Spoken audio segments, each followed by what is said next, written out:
en los 30 y pico de años que tenemos en los medios, con excepción de quien os habla, siempre nos hemos sentido muy orgullosos de los compañeros de panel que nos han acompañado todo ese tiempo. Siempre, de todos, uno en alguna área y otro en otra. No tenemos que revisar desde que comenzamos en los espacios de Teleantillas, Colorvisión, el Canal 4, el 13 y aquí. Porque cada quien que ha estado aquí ha aportado muchísimo. Nosotros hemos dejado de ser prácticamente un programa de televisión. Nosotros somos parte de la vida de mucha gente aquí. Por eso usted ve que no estamos en ranking, en rating, ni nada de esas cosas. Y hoy se conmemoran 60 años del desembarco de la invasión de junio. Maimón, Constanza y Estero Hondo. Y también se conmemora algo que los que no conocen de la historia de la izquierda en el mundo y aquí no saben lo que ocurrió hace 50 años en la conferencia de los partidos comunistas en Moscú, donde un tal Manuel Sánchez se atrevió a decir lo que nadie dijo en ese régimen.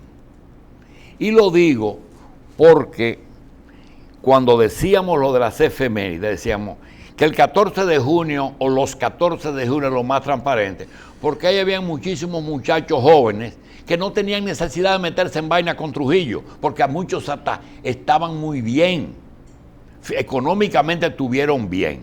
Si querían acercarse a Trujillo, Trujillo se sentiría muy bien con ellos. Lo de la invasión, ahí nadie vino a buscar un empleo, ni vino a buscar dinero. Lo que vinieron fue a sacrificarse por una causa. Y eso no es común. Porque si tú coges el 65, bueno, Estados Unidos invadió porque no quería que Cuba se cogiera a la República Dominicana. Es una causa política clara. Matan a Trujillo. No hay ningún izquierdista en la muerte de Trujillo. Ellos dieron las armas y reclutaron su gente. ¿Por qué? Porque no quería que los cubanos se cogieran en esa ola que había el país. Entonces, todo tenía una razón. Camaño y Manolo Tavares, ese es otro tema. Eso se equivocaron sencillamente. Es decir, las 3 invasiones no tuvieron éxito aparente, pero sí el 14 tuvo éxito.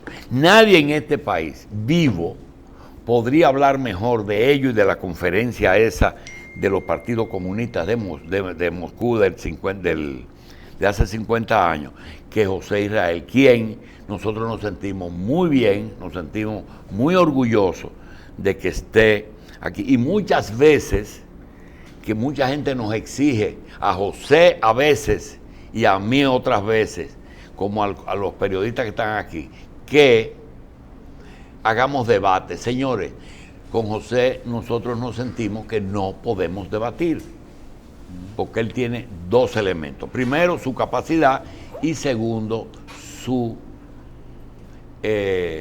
experiencia. Y eso no se improvisa. José, primero a esa gente nueva, porque hay que recordar que estamos en el 2019. Ya los nacidos en el primer gobierno del PLD en el 96 han votado 2 veces.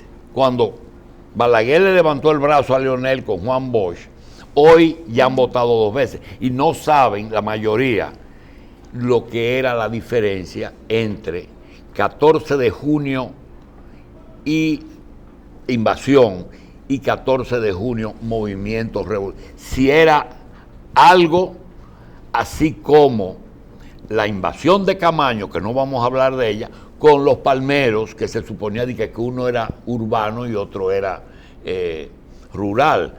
Pero vamos a hablar de los 2-14. Lo importante de esta situación es que a 60 años del desembarco de Constanza, que se complementó una semana después con los intentos de desembarco en Maimón y Estero Hondo, el pueblo dominicano ha ido olvidando la importancia que tuvo ese acontecimiento en el desenlace de una lucha política en la República Dominicana. Fue una inmolación, ciertamente, porque fueron aplastados de una manera inmisericordia y los que cayeron presos fueron asesinados de una manera criminal, que fue la mayoría. La mayoría no murió en combate, la mayoría fue hecha presa. Apresado y fusilado. Fusilado. Los de Maimón Heterodondo prácticamente murieron al desembarcar, porque nos estaban esperando. Pero, independientemente de los hechos militares o de los hechos represivos, lo importante hoy es, o en cualquier tiempo, es analizar cómo eso incidió en la vida política dominicana. Pero antes de ahí, José, esa gente cuando organizaron esa incursión militar aquí, entendían que tan pronto eso se conociera, el pueblo unido iba a sumarse a ellos, o ellos esperaron que el régimen le iba a enfrentar y que era su vida que estaba en juego. Mira, a nadie escapa. Porque dice, lo torturaron y lo mataron. Eso es lo que hace a Trujillo, matar y torturar. A nadie le escapa que ellos estaban conscientes de que venían a morir. Ah, bueno. Y vinieron a eso. Ahora, su esfuerzo, su trabajo, su sacrificio fue fructífero. En una oportunidad, hace muchos años, me tocó debatir con uno de los sobrevivientes, o más de uno de los sobrevivientes entonces, de la gesta, creo que estaba ahí, el de Bonao y el cubano. Estaban ahí. Y les pregunté a uno de a ellos, cuando ustedes estaban presos en la 40 ya 6 meses, en enero tenían 6 meses presos ahí, o 5 meses y pico. Cuando comenzaron a llegar los presos de enero del 60, ¿qué sintieron ustedes frente a eso? Hubo una coincidencia. Todavía quedaban presos cuando ustedes tuvieron el movimiento interno, cuando se develó el complot. Cuando se develó el complot interno, los presos residuales ¿Estaban vivos? estaban vivos y los soltaron después de muerto Trujillo. Y estaban en la 40 residiendo. O sea, como presos fijos. Y le pregunté, ¿cuál fue la reacción de ustedes a ver que había un movimiento llamado? Pero esa gente la soltó, los sobrevivientes de Trujillo lo soltó. Trujillo, por ejemplo, a Poncio Po y al de Bonao. Pero el cubano estaba preso. Ah, sí. El cubano estaba preso. Ese fue el que habló conmigo. Sí. Digo yo, cuando que trajo a Pablito, ¿verdad? Sí, que vino con... A Pablito lo tenía en el manicomio. Sí. Eso lo narra Saglul en 1500 Locos. Es una forma dramática tener ese muchachito que vino por una acción política y que en un manicomio. Bueno, pero en el caso de Delio Gómez Ochoa, él pudo expresar cuál era su reacción frente a eso. Dice, no, para mí eso fue extraordinario, para mí eso fue el descubrimiento de que habíamos luchado por algo. Y precisamente eso fue lo que pasó. Aquí había mucha habladera sobre Trujillo antes de todo eso, antes del triunfo de Fidel Castro. ¿Cómo surge el movimiento de resistencia, el segundo? Mira, el movimiento de resistencia comienza exactamente, se hace conciencia de organizarlo y de hacer un esfuerzo en ese sentido el 1 de enero del 59, cuando Fidel triunfa. ¿Quiénes son las cabezas que iniciaron el reclutamiento y la convicción? Pues eso comenzó en 20 núcleos. ¿Eso era espontáneo? Núcleos en las universidades, núcleos en las poblaciones. Sí, pero alguien inventó esos núcleos. Bueno, pues la gente que tenía inconformidad y que consideraba que había que actuar. Pero era una trinitaria. Es decir, tú buscas 3, tú buscas 3. Espérate, primero fue así desde enero del 59. Fue el 1 de enero que Fidel triunfó, ¿verdad? Sí. Muchas familias se reúnen esos días. Sí. Entonces hay una famosa reunión que se celebró en la casa de los de Alessandro, ese día, con Manolo, que era pariente de ellos. Sí. Y esa reunión, claro, tuvo una importancia grande, porque ahí... Ya muertas las Mirabal. No, todavía no. No estaban muertas. Estamos hablando del 1 de enero del 59. Sí. Ahí estaba Minerva en esa Sí. reunión. Esa reunión parece que fue de alguna manera informada al gobierno, que se había hablado de organizar, pero se le dio un seguimiento. Yuyo estaba muy vinculado a Ramfis, era muy amigo personal, le vendía cosas a la aviación y no sé por dónde se filtró eso. De ninguna manera pienso que fue Yuyo, pero eso parece que llegó al gobierno y algunos le vieron un sentido político al asunto. Pero esa misma reunión se celebró en Mao, se celebró en Santiago, se celebró en los núcleos universitarios.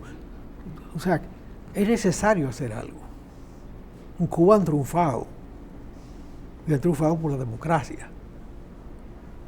Era el expediente principal. Cuba triunfaba a nombre de la Constitución del 40 de Cuba. Nadie se ha acordado de ella después.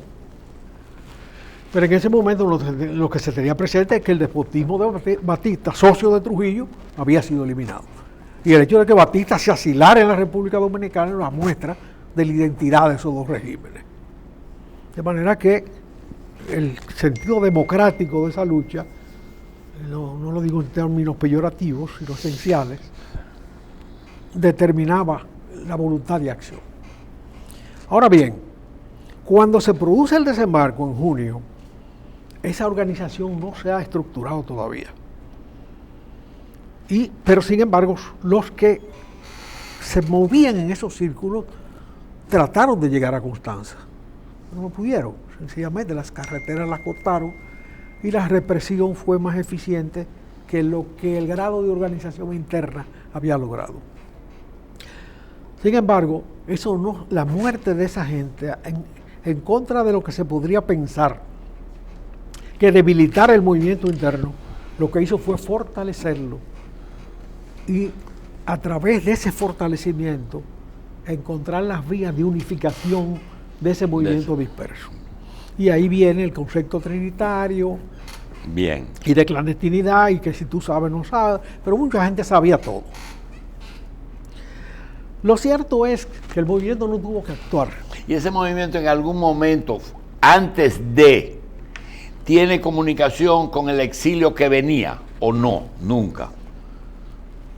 Mira, hubo un intento del exilio. El objetivo fue el mismo, pero no hubo combinación. Hay un intento de combinación. Un cineasta dominicano, ¿cómo se llamaba? Que fue compañero en Roma de los cineastas cubanos que luego deslumbraron al mundo, Oscar Torres de Soto, que dirigió unos documentales muy importantes en Cuba. A través de un marinero griego trató de comunicarse con el movimiento y contactó aquí con Juan B. Mejía sobre la posibilidad de organizar internamente. Pero eso no pasó de un contacto. Y también, de aquí para allá, cuando se produjo ya la represión del movimiento interno, y Lander Selly logró, trabajando en Dominicana de Aviación, que llegaran a Cuba las famosas fotos de la tortura de los que se repatriaron por avión, particularmente aquellas fotos espeluznantes de Mesón, en la silla eléctrica en el momento de un corrientazo. O sea, esas comunicaciones existían, pero el movimiento tenía vida propia interna. Bien, esa situación, José, ¿se puede catalogar como que la invasión y el movimiento fracasó o eso fue una semilla? Una semilla, no fracasó ni eso fue un éxito. O sea, estamos hablando de junio del 59 y en enero del 60 ya, la represión lleva a la cárcel más de 400. A los 6 meses. Más de 400 personas. Sí. De manera que de alguna manera germinó el sacrificio. ¿Y por qué los invasores los matan todos y el movimiento casi se salvan todos? En primer lugar, la decisión de matarlos todos no era la práctica de Trujillo. Trujillo mataba 2 cabezas y luego sometía al resto, o intentaba someterlo. Ahí hay la particularidad del desdoblamiento ya del régimen, de la búsqueda de sucesión. Bien. La primera semana, Ramfis era el jefe de la operación. A la semana, Trujillo se dio cuenta que no estaba funcionando el asunto, o pensó eso, y le quitó el mando de Constanza y mandó a Mélido para allá. Y Mélido es el hombre que hace la operación de represión allá. Pero los vivos los mandaba a la base aérea. Bien. Y ahí era donde se mataba. Pero fíjate que crea una situación. Los vivos pasaban por Juan Tomás Díaz en La Vega, que era el jefe de La Vega. Sí. Y Juan Tomás Díaz decía, los presos no se matan. Ahí sale Juan Tomás Díaz ya en una actitud distinta. Aparte de que un sobrino de él después fue hecho preso. Bien. José, es claro que el movimiento parió. Si tú sigues, eso es parte de los 9 meses de embarazo de lo que pasó. Después se suma lo. Este era 6 meses. ¿Verdad? Sí. Pero después vino también la Mirabal y esa cosa. No, antes de eso. Bien. La represión para la pastoral del mismo enero. Bien. Entonces, esa pastoral no era posible sin lo que estaba pasando. Bien. Esa pastoral no se produjo por el asesinato de los que desembarcaron, sino por la represión interna. Bien. Pero había la sustitución del régimen. Como no matan a Trujillo, si me traen el cadáver yo entrego el poder, Ramón Fernández. No, yo estoy hablando de más para allá.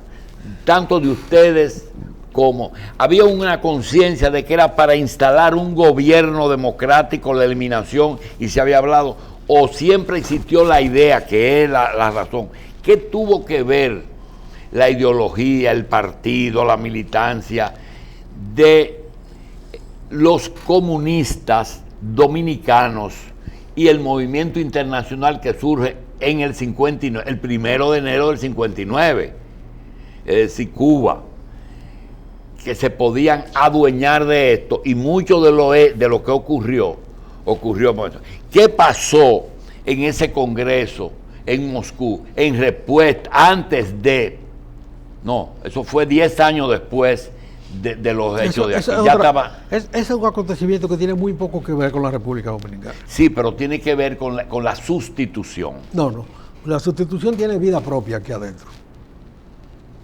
Fíjate, en todos estos acontecimientos, la única intervención cubana en América Latina que tuvo un efecto interno fue Bolivia. Y arrancó con vida propia un proceso político. Fue aquí. Sí, señor. Cubana. Sí, porque el desembarco vino de Cuba. Ah, sí. Allá se entrenaron. Sí. Vinieron cubanos, como vinieron venezolanos, vinieron norteamericanos, vinieron de muchísimos sitios. El grueso era dominicano.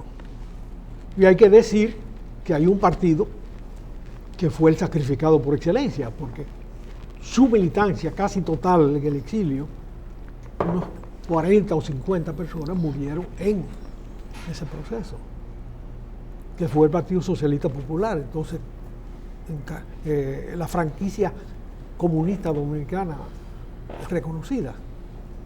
De manera que eso es un tributo que hay que tenerlo en cuenta. Lamentablemente, la mayoría de esos héroes nunca ha sido reconocido en este país. Hay uno, por ejemplo, que vino en Luperón y después vino por Maimón. 2 veces vino contra Trujillo. Hubo uno que vino 2 veces. Sí. Miguel Feliu Arseno.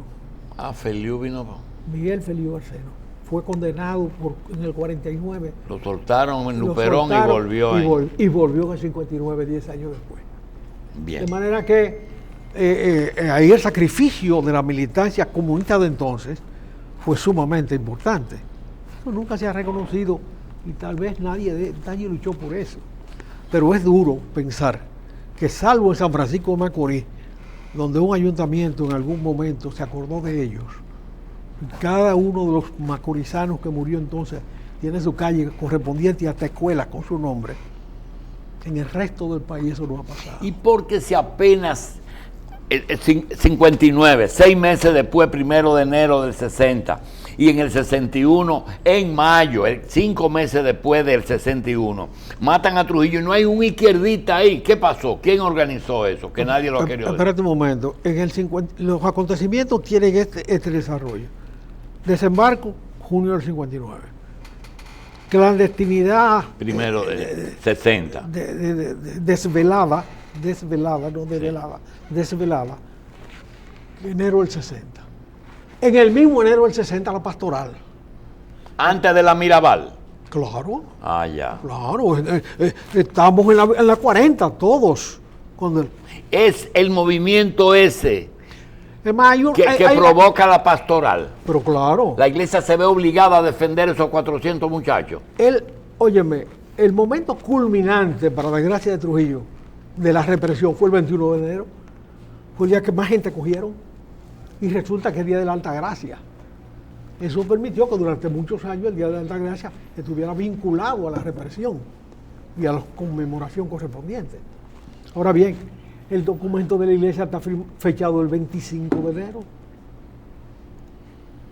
3 días después del Día de la Alta Gracia. 3 o 4 días después. Pero Sí. en la 40, el 21 o 22 de enero, Machimito Vera cae preso. Se lo llevan. Lo interrogan. Y dice Johnny Abe, suelten porque el tío está hablando pendeja. El tío era Monseñor Vera. Sí. Despachen a ese muchacho, no lo dejen ahí, que el tío está hablando, pero él está en el grupo. Y así despachan a Machimito. De manera que la iglesia actúa. ¿Tú sabes por qué actúa la iglesia? Por el componente social de los reprimidos. Por quienes estaban presos.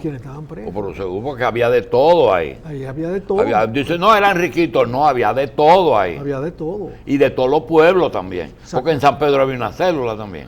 Una. No, más de una. San Pedro era de la... San Pedro tenía una fuerza grande y tenía gente significativa. Bien. Miguel Ferri no era cualquier cosa en San Pedro de Macorís. Ni Lulio. Ni Lulio Moscoso, ni René de Rico. Oscar. Así, o sea, eran gente muy importante de la vida social de ese pueblo. Háblame de 50 años, José. ¿Quién es ese Manuel Yo no Sánchez sé que se atrevió a decir cosas? No sé quién es Manuel Sánchez. Lo que yo sé es que en la conferencia esa se produjo un debate sobre el destino y organización de un movimiento comunista donde un dominicano se atrevió a decir que ese documento no servía para nada. Se lo dijeron en el 60. Entre otras cosas dice ahí, yo un día compré un libro y lo vi ahí, Sí. que ese documento no podía firmar un cuáquero norteamericano. Resulta que Nixon, que era el presidente, era cuáquero. Nixon Era presidente era un de los Estados cuáquero, Unidos y era sí. cuáquero, ¿verdad? Y entonces, cosas de ese tipo, es un atrevimiento. ¿Y qué se le dijo a esa gente? ¿Quién estaba gobernando primero en la Unión Soviética? Estaba Brezhnev. Brezhnev. Sí. Estaba Brezhnev. ¿Qué tiempo tenía muerto Stalin cuando esa Eso fue conferencia? del 53 al 69. 10 años, 20, casi. 16 años. Bien. Ya había pasado Khrushchev. ¿Y qué se le dijo? Que eso no servía para que nada. ese documento era un documento de compromiso y que no tenía ningún valor para organizar lucha alguna en el mundo. Eso es la esencia, hay mucha teorizancia ahí. Pero el hecho, ¿por qué tú lo recuerdas? Porque a los 10 años se produjo ese discurso. Sí, a los 10 Donde años. veo que se les rinde homenaje a los que desembarcaron 10 años antes. Pero ese es un acontecimiento ya de carácter político, partidario, lateral. Lo Sí, cierto pero es que ocurre, uno no puede evitar. Volvamos a esto. El movimiento 14 de junio de la clandestinidad era por esencia policlasista. ¿Por qué? Tenía un solo objetivo: salir de Trujillo. Y eso unía a mucha gente de diversos sectores. Y ya en la represión se sintió. Un día ya en la Victoria, condenado a la misma pena todos, 30 años de prisión, 600,000 de multa. Ya los núcleos se fueron reorganizando. Sí. Había una zona que le llamaban Gascue, Sí, en la Victoria. No, pero y después con los cívicos y el 14. Sí, bueno, pero ya eso es pero en la calle. Todo eso Ya eso es en la calle. Pero eso es lo mismo. Ahora bien, Eso es bien. ya cuando comenzamos a salir de la cárcel por distintas razones y distintas gestiones, Sí. todo el mundo buscaba la forma de salir. Sí, cada uno se agarraba de... Hay un caso casi de locura de Trujillo, que uno que había sido ministro de él de toda cosa, embajador en 14 países, le pide a Trujillo, mire jefe, yo tengo un hijo ahí que está preso. Y yo, los hijos no sirven para nada, el mío tampoco sirve para nada. O sea, ya eran... Sí, ya estaba pensando otra cosa. Síntomas de que le estaba regalando la cabeza, porque no era lo mismo. Sí, pero era... Ramfi y Radamés no servían para nada. Le acababa de fallar Ramfi. Exactamente. Sí. Pues estaba también el problema de la sucesión de Trujillo mismo, porque en el 57, mucho antes de que Fidel Castro triunfe, que Trujillo modifica la Constitución para Ramfi, para que Ramfi sea presidente, y después se da cuenta que Ramfi no sirve para nada y pone a Balaguer, porque ya no quería modificar eso. A propósito de ahora, Trujillo no quiso modificar esa Constitución para eliminar la vicepresidencia después de haberla puesto, porque él gobernó 10 años corridos sin vicepresidente, y lo pone cuando piensa que es necesario para la transición. Pero ya la Constitución de ese entonces era como la de Venezuela, que no establecía un vicepresidente. No, la vocación sucesoral se establecía a través del ministro de Fuerzas Armadas. Cada palabra que se habló aquí merece unas horas extras. Sí. Pero yo veo cómo le fue difícil el proceso. Perdona. Espérate, los americanos comienzan a meterse a través de sus vínculos con los sectores de la oligarquía que tenían grandes reservas con Trujillo, porque Trujillo los había desplazado, los había arrinconado en la posibilidad de negocios y inversiones. Esa era su razón. Cada quien tiene una razón para luchar. Algunas son espurias, de acuerdo a la medida, a los elementos de medida de uno. Las otras son espurias de acuerdo a los instrumentos de medida del otro.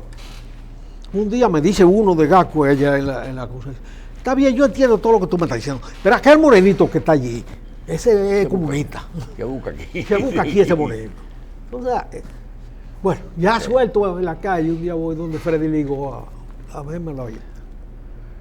Y Freddy Ligo me dice, levanta, yo te necesito, me alegra que haya venido por aquí.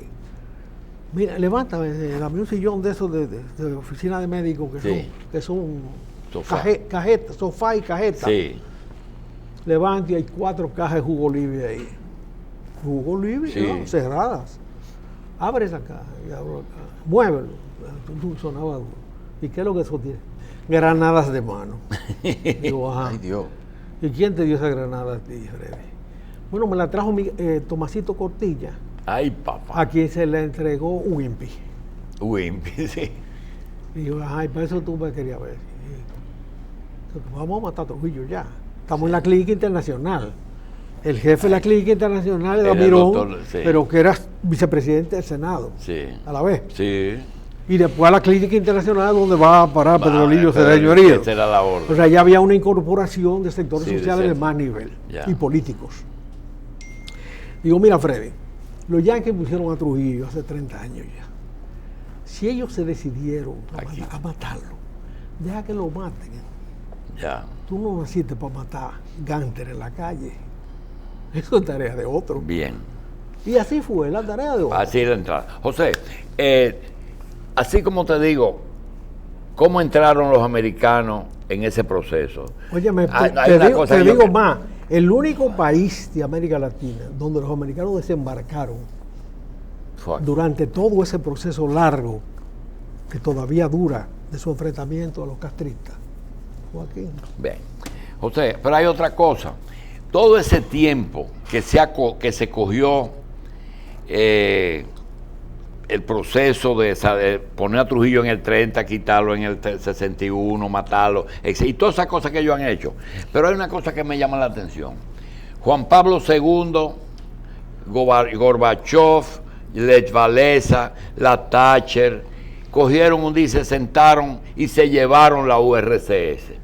En relativamente poco tiempo, pero no en 2 horas, pero se tomaron tiempo. ¿Por qué le da tanto trabajo a Venezuela?